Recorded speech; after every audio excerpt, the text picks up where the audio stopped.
want to be, and you consider how far you're apart,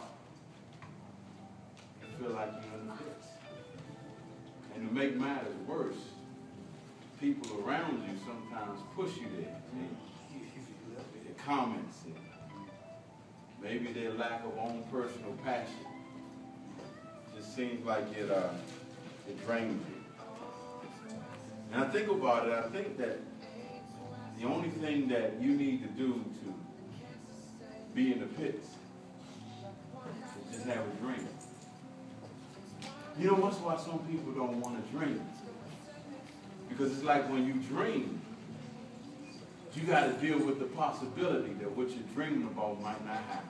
Come on now. Y'all remember the movie back in the day, Nightmare on Elm Street?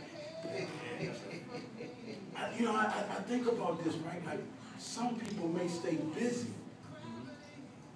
because when you have to slow down and deal with your thoughts, your dream turns into a nightmare because you panic and you say, man, what if it doesn't happen? Y'all remember Freddy Krueger? We got people that they come up in our lives that I call dream killers. But I just wanted to encourage you this morning with a message. This is a message from God to you. You got to push through the pits. And I want to show you how to do that through the story of a 17-year-old guy named Joseph. Wouldn't it be nice to just walk out of the pit like that? Just like, hey, I don't have to stay there. The music is over. And while I may feel like I'm in the pits, I wasn't created for the pits. And if you would look in Genesis 37, I want to show us how to push through. Did y'all like that? That was John Mayer. The music was just perfect. You love that, right? Right. That's a great song. And the music was just perfect for the mood. Like that's how you feel like you don't hear the music, but the music is playing in the background and you just feel like that song is perfect anyway. All right, so Joseph is 17 years old. And he has this crazy favor. Like, he is the only child born to his father in his old age. He was like the last child. You know, the last child gets spoiled. So he was the kid that the dad sent out to spy on all the other kids. Snitch. You always got one of them in the family. Snitch. A little kiss up. Yeah. Father loved him so much that he bought him a North Face coat. Okay, I got it. The North Face wasn't made back then. Yeah. Got the point. God allowed the father to see fit to provide for him in a way that he didn't provide for the other 11 brothers. Did I tell you I had 11 brothers, 12 of them? So, to make matters worse, Joseph tops this off with a dream. I want you to look at verse 3 and 4 of Genesis chapter 37. Which says, now Israel, that's Jacob, loved Joseph more than any other of his sons, because he was the son of his old age, and he made him a robe of many colors. But when his brothers saw that their father loved him more than all the brothers, they what? They what? Okay. They hated him. See, y'all thought we created haters. They right here. And they could not speak peacefully to him. Y'all ever experienced that when people don't like you? They might even tell you that they don't like you. It's just the way that they talk to you that conveys that there's a problem with the relationship. Now, look what happens here. Verse 5 says, Joseph had a dream. And when he told it to his brothers, they hated him even more. Like, if I already knew my brothers didn't like me, the last thing I'm going to do is share my dreams with somebody that don't like me, but we're glutton for punishment. Yeah. Verse 6 said, he said to them, here's the dream that I had dreamed. Behold, we were binding sheaves in the field, and behold, my sheaf arose and stood upright. And behold, your sheaves gathered around it and bowed down to my sheep. Let's just take a pause right there. Like that to me makes no sense. Like, what? You already know you the dad's favorite. Dad bought you a coat, nobody else had a coat. And then you turn around and share a dream talking about y'all gonna bow down to me. That's right. That's good. So nonetheless, verse 8 says, his brother said to him, are you indeed to reign over us? Or are you indeed to rule over us? So they hated him even more for his dreams and for his words. Wow. I want to say that if you're going to push through the pits, you have to push through position. The minute that you and I decide to take a position, Watch out.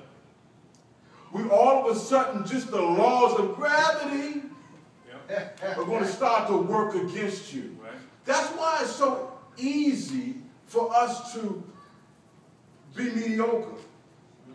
That's why it's so easy for us to blend in.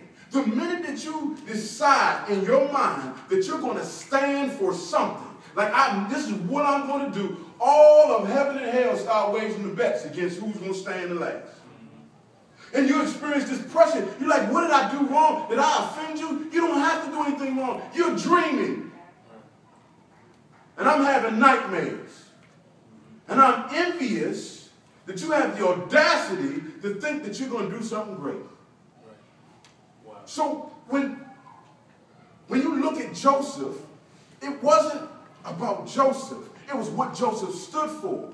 You ever get something new and you can tell that people are happy for you, but they're not? They're kind of saying, man, I'm so proud of you, but you can just feel in your gut that there's really a hatred, there's a sense of envy. You know, like they may slip up and say, you know, that's a nice house, but you got a crack in your tire. Yeah,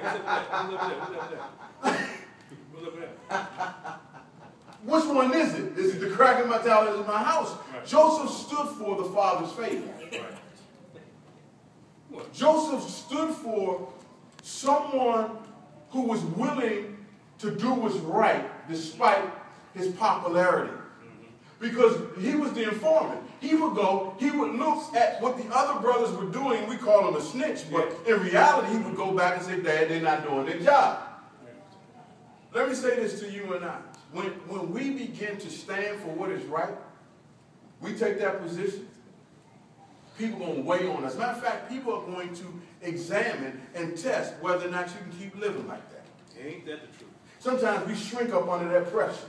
The pressure of taking a position to live for what is right sometimes becomes so much that we say, man, we're going to blend back in. Right. Now,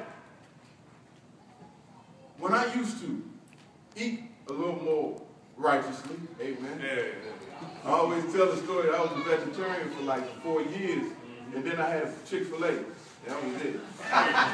Chick-fil-A blew my mind. I hadn't had it so long. Right. Then I just, let me go ahead. That's just crazy. Let me go ahead and taste that. I had a piece of Chick-fil-A. I ain't been back since that was 30 pounds ago. But when I used to, you know, eat right, not that eating something else is wrong. Let me change that. Right. When I had the freedom to eat that way, and I had the freedom to eat this way, all of a sudden I'd come over the house and, you know, people put the cookies up, put the cake up, like I was the food inspector. Go out to eat. Everybody wait to see what I order, you know, to determine what they gonna order. And then when I order something, they look at their plate and say, what's wrong without me? I didn't say nothing was wrong. I'm just trying to eat my food. Why are you worried about what I'm eating? But what I'm saying is, man, I'm telling you, I went to a wedding and I had lost a lot of weight, you know, because, you know, I was changing my eating. People like, man, you all right? You like you smoking. You know, and I can honestly say that the pressure, after a while, man, it ain't worth it. I mean, I'm getting too much attention for trying to I'm just trying to eat better for me. Right. But the pressure made me cave in on some level. That probably led me to that Chick-fil-A. Amen. Chick-fil-A good. Anyway, I just wanted to make that point, that taking a position is part of what you need to push through the pits. Matter of fact, taking a position might be part of what puts you in the pits. That's true. All right? I like that. But if you're going to push through the pits, you're going to have to deal with pressure. You got to push through pressure. Look at what happens to him in verse 23. So when Joseph came to his brothers, they stripped him of his robe, the robe of many colors. I told you it wasn't about him. Matter of fact, when they saw him from afar, they didn't even call him Joseph. They said, there goes the dreamer. Right. Like whatever you stand for, that's what people will recognize you for. There's the guy that eats good. Yeah. There's Mr. Moneybags. Whatever your thing is that you represent. And so they're upset about what you stand for. And so they took his robe, back in verse 23, of many colors that he wore, and they took him and they threw him in the pit. The pit was empty. There was no water in it. And I'm just trying to feel what Joseph felt. Sometimes when people strip the robe off of you, they strip it by making you conform to what they're doing. Right. They talk about you and they press you and they talk about you and they press you and they talk about you until you stop dreaming. Right. You become more concerned with what's happening to you than what's happening in you. Amen. Now, that was good, right? That was good. That was good, Ron. That was good. That was juicy. Okay. I like that. All right. That was juicy. That was good. Was that good, huh? That was real good. I'm going to say it again. Oh, watch the water. I'm going to say it again. I'm going to say it again. And I'm not going to blow this up. Matter of fact, yes, I will blow this up. I need an outlet. Can I get Ace? Come here. Yeah, Josh. I'm sounding like somebody old grandparent. I call you every name in the book. I call you. I didn't ask you to volunteer. I didn't ask you to volunteer. Here we go. All right, now I need to take somebody's blood pressure. Listen. I didn't volunteer either. Yeah, how was that? Yeah. Oh, wait. I should have had this set up. But just stay with me, right? Let me tell you something about being in the pits. You got to deal with pressure to push through. Is it on? Got the juice on? It's on. All right. Is it on? Okay, anyway, go ahead. It's good. All right. Assimilation. Come here, Ace. Where y'all? All right. Vote on who's going to go. All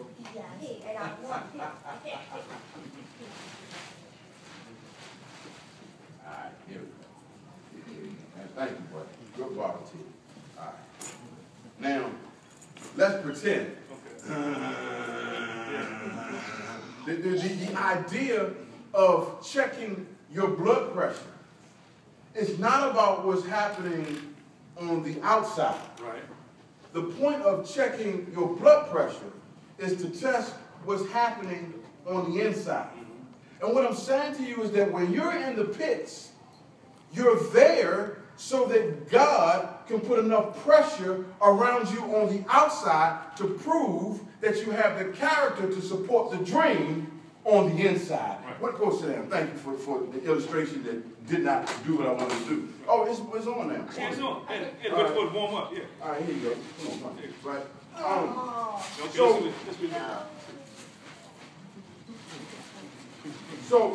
So what he's feeling is what you and I feel on our jobs. Right. It's what you feel in your relationship. Right. It's what you feel sometimes when you're starting to dream and you're wondering how you're going to get there. You feel a lot of pressure on the outside. And part of what happens is if you cannot sustain or handle the pressure of where you are right now, there is no way you're going to handle the pressure on the platform that God is going to take you to. The whole point of being in the pit is to apply enough pressure to test your character. Wonderful. He's good. Yeah, he's good. He's alive. You're alive. Good job, buddy. So many people get elevated, but they have skipped the process of the pit. And so now our county exec has the mental capacity, but where he failed was in the character capacity. Because in the pit, somebody comes to you and says, I'm watching your attitude and you need to check it, and you feel the pressure.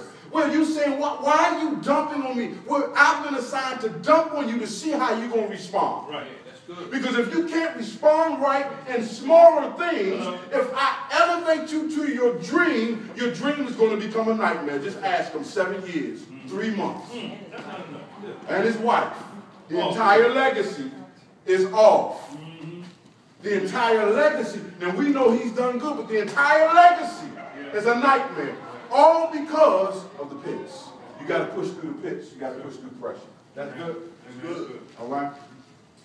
Oh, and so then he says, so how do I handle the pressure? That's what you feel right now. I want a job. I want a house. I want a husband. I got dreams. I want to be bigger than PG County. Like, I just want to be huge. Yeah. You got to push through praise. Look through verse 27 and 26. 27 and 28, I'm sorry. 26 says, Then Judah said to his brother, What profit is it if we kill our brother and conceal his blood? Come, let us sell him to the Ishmaelites. And let not our hand be on him, for he's our brother and our own flesh. And his brothers did what? Yeah. Yes, sir. The Midianite traders passed by. They drew Joseph up, and they lifted him out of the pit, and they sold him to the Ishmaelites for 20 shekels of silver. You're going to push through the pits. You have to push through praise. I know that sounds a little churchy. Matter of fact, when I wrote that sounds so churchy. You're push through praise. What am I going to do? Clap? I'm like struggling. Right. I'm upset. But when I really thought about it, you got to learn how to celebrate who God is, because that's the one who's put the dream inside of you. If you don't learn how to focus your attention on something other than the pits, you'll never get out. Right. Amen. Can I say that again? If you don't learn how to focus, when you're in the pits, when you're going through and you look at your problem makes you small. Some people are born for greatness, but they can never overcome the pressure of their problems. And so they begin to believe that what they're going through is where they're going to always be. Now, this is something that I've said in times when I have not always been kind of on par. And I'm not even saying I'm on par right now. Can I be honest? Sometimes I've just struggled. But this is something I always say to myself, you're not going to always be here. You're not going to always be here. You're not going to always be here. You're not going to always be here. You're not going to always be. It's kind of like a song. Can I play a song? Can we play a song? You got to have some music. Keep your iPod rolling. Yeah, come on. You know what I'm saying? Like, some people will smoke weed and listen to music because it kind of takes them away. Okay. Cut the weed part out. Give me Christ. Focus on his word. Right? Have an even better effect. Crank it up a little bit. You've been working hard. That's what I do right here. Crank it up a little bit. Right, but in return, so we ain't gonna talk about it. You gotta learn how to pray. Your deeds seem to matter to no one else at all. So you want to give and throw in the towel, but listen to me now. Be not weary in doing well, 'cause I Bring it up. Oh, 'cause I keep your eyes to the hills. Victory is nigh.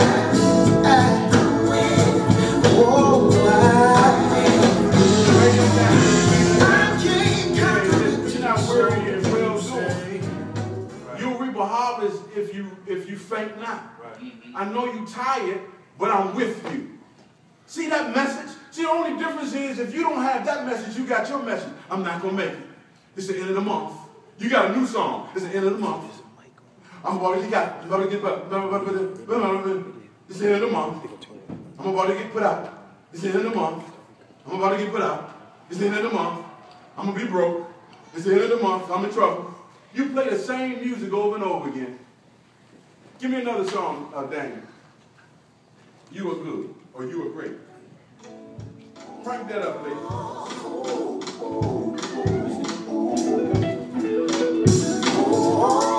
This is nice, by the way. Daniel Johnson.